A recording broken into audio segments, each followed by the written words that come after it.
is the best new performance car? To find out, we brought together 20 hot models that were released over the past year here to Anglesey Racing Circuit and then tested them back to back over 3 days.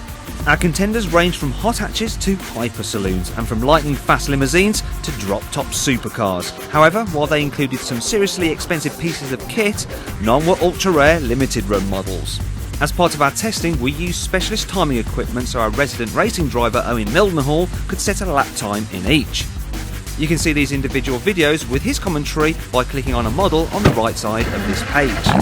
Outright speed wasn't everything though. The machine that would eventually be crowned Auto Express Performance Car of the Year for 2010 would need to deliver the best balance of pace, fun and value for money and be voted unanimously so by the magazine's road test team.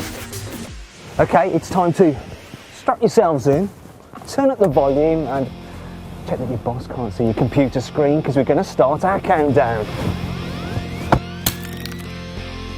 In last place at 20 is the Subaru Cosworth Impreza STI. With 395 brake horsepower and 4-wheel drive, there's no denying it's proper fast. But the £50,000 price tag is just obscene. At 19, it's the Renault Twingo Cup. Just like with an old-school hot hatch, affordable fun is the name of the game. Sadly, this little car can get tiring after a while. The Seat Leon Cupra R takes 18th place. The Spaniard is quick and capable, but somehow not quite as much fun as you'd think. A Skoda is at 17. With 180 brake horsepower, the Fabia VRS is surprisingly rapid, in a straight line at least. So what was our resident racing driver's verdict? It doesn't look like a natural performance car because it's a bit tall and it's got a funny stance on the road, but it's actually got lots of technology in it that you would have only found in more expensive cars just a few years ago. So it's got a very interesting twin-charged engine which gives you nice punchy performance and a DSG gearbox. So it's quite a nice little everyday road car with some nice performance thrown in, but it's not great on the track. The chassis is a little bit numb and not that enjoyable on the track. 16th is the Honda CRZ. Okay, the green machine was the slowest car around our track, but it serves up more fun than you'd ever expect from an eco-friendly hybrid. Subaru fans among you may be a bit disappointed with this car's poor showing and might feel the need to have a bit of a moan about it on your forums. Anyway, while they're doing that, shall the rest of us move on to some better performance cars? At 15, it's the Bentley Continental Supersport. With 621 brake horsepower, the British behemoth was far quicker around our track than something which weighs 2 tonnes had a right to be. The Golf R is at 14. A great engine, all-wheel drive and a predictable chassis makes it easy to drive fast. Almost too easy. 13th is the Jaguar XJ Supersport, a limo that can do Larry just as well as luxury. Let's find out what our man Owen thought of it. He's got a completely split personality. On the one hand, on the road, he's got a comfortable executive car with a really powerful supercharged engine. But on the track, if you turn off all the safety systems, it turns into an absolute drift machine. A new entry-level 1.6 litre engine hasn't diluted the Elise's fun factor. Shame the Lotus costs 27 grand. If it was cheaper, it would have scored higher than 12. Coming in at 11, Audi's new 444 brake horsepower RS5 misses out on the top 10, but only by the narrowest of margin, as it really is a great car. But does Owen like it? Stonking engine, loads of power, really good four-wheel drive traction, nice paddle shift gearbox, lovely raspy exhaust note, so it's everything you'd expect from a top-notch Audi performance car. If we were rating cars solely on their price and their weight, then the Bentley probably would have come out on top, but we weren't. And that's why the following cars actually ranked higher. The Aston Martin Rapide takes 10th place. While beautiful to look at and great fun to drive, it's not as sharp as the very best performance cars. Coming 9th means the Renault Sport Megane 250 Cup has humbled some far more expensive machinery. Let's see what Owen thought of it. Well, it's definitely the king of the hot hatches on track. It's got the best chassis for driving on the track, really good brakes, great engine, it's really good value as well. The only thing is in cup form, it's a little bit uncomfortable on the road, the ride's quite unforgiving, but it's a fantastic hot hatch. If you have regular access to a track, it's worth selling both your kidneys to buy a Porsche 911 GT3 RS. It posted the fastest lap time of any of our 20 cars. Sadly, it's just too hardcore for everyday use, hence 8th place. Mercedes' thundering E63 AMG storms in at 7. It's a Jekyll and Hyde car that can do relaxing if you like, yet raise utter hell when you're in the mood. At 6 is the Porsche Boxster Spider. While it is quite pricey, every one of our test team fell in love with it, especially Owen. Well, the normal Boxster is one of the most beautifully balanced cars you could ever drive, and this one just takes it to a whole new level. It's the most sublime car I've ever driven on the track in terms of the balance. It's absolutely gorgeous, so much fun.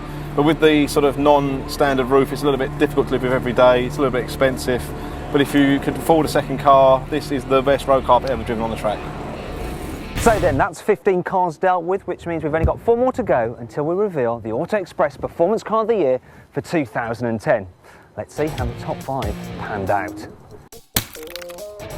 At 5, it's the BMW M3. Yes, it's been out a while, but this one is fitted with a new competition package, bumping up the BM's price tag by £3,000 to over £56,000. It includes gearbox, suspension and stability control tweaks. So does our resident racing driver think the pack breathes new life into the old dog? It's been around for ages, the M3, but you forget what a fantastic performance car it is. You know, it's so solid, so well balanced. It can be playful when you want it to be, it can be fast when you want it to be. It's a great engine, and now it's got a double clutch gearbox. It's really, really sweet. It may be one of the least powerful cars in our lineup, but that hasn't stopped the Peugeot RCZ scooping a giant killing 4th place. In the case of this range-topping 200 THP model, the French machine is just as good to drive as it is to look at. I think we'll let Owen sum up. Well, it's been a while since Peugeot's made a really good driver's car, and this is definitely one of those. It looks great, but it's really good to drive as well. The THP 200's got its own front subframe, different hubs from the other cars, and you can really feel the difference. It really resists understeer, good brakes, nice gearbox. A little bit lacking in power compared to some of the most powerful hot hatches, but it's a lovely, lovely all-round car. 3rd place goes to the fabulous Mercedes SLS AMG. This is a car that has it all. Imposing looks, unique doors, a thumping 563 brake horsepower V8 and an incredibly sharp chassis. In fact, the SLS posted the 3rd fastest lap time of all our cars. So what did Owen think of it? Well, there's more to this car than just the gold-wing doors, because it's a really serious performance car. It's got really good traction, amazing performance, really nice turn-in, did a really good lap time actually, much quicker than you'd imagine for a big heavy front engine car. And the engine makes an amazing noise when it's on the lift-off, really amazing noise. Narrowly missing out on the top spot in 2nd place is the Audi R8 V10 Spider, a drop-top supercar that anyone can enjoy any day of the year. The coupe version actually won this very competition last year, so has chopping off the roof ruined the package slightly? Let's find out. Well, the normal R8 is one of the nicest mid-engine sports cars you could drive. It's really accessible performance, but this one is just as good. It hasn't lost any of its dynamic ability with the roof taken off, so it hasn't gone all baggy. It still drives just like the ordinary car, but then you get an even nicer noise from the V10 engine. We know you've all been waiting with bated breath, but the moment, it's finally arrived. We can now reveal the Auto Express Performance Car of the Year for 2010 is that. The Ferrari 458 Italia. Here is a supercar which ticks absolutely every box, in bold, and then underlines it for good measure. For starters, the stunning looks tug on your heartstrings in a way that no other Ferrari has done so for years. Then there's the engine. It's just immense. A 4.5 litre V8 with 562 brake horsepower and the thrust of an Apollo space rocket. Performance is quite simply mind-boggling. When we timed it, the 458 managed 0 to 60 miles an hour in just 3.3 seconds. That's faster than what Ferrari actually claims it will do. The Fezzer is blindingly quick round corners too, plus you can even fine-tune the sensitivity of the stability control to suit your ability. And should you turn it off completely, you'll find that while the 458 is very sharp and extremely playful, it's totally predictable too. Needless to say, the Ferrari was super quick round our track. Its lap time was beaten only by the hardcore Porsche 911 GT3 RS, but just by a fraction of a second. But the 458 Italia is still the car all of the Auto Express road test team would rather own. We could go on about the noise too, but shall we let the engine do the talking instead?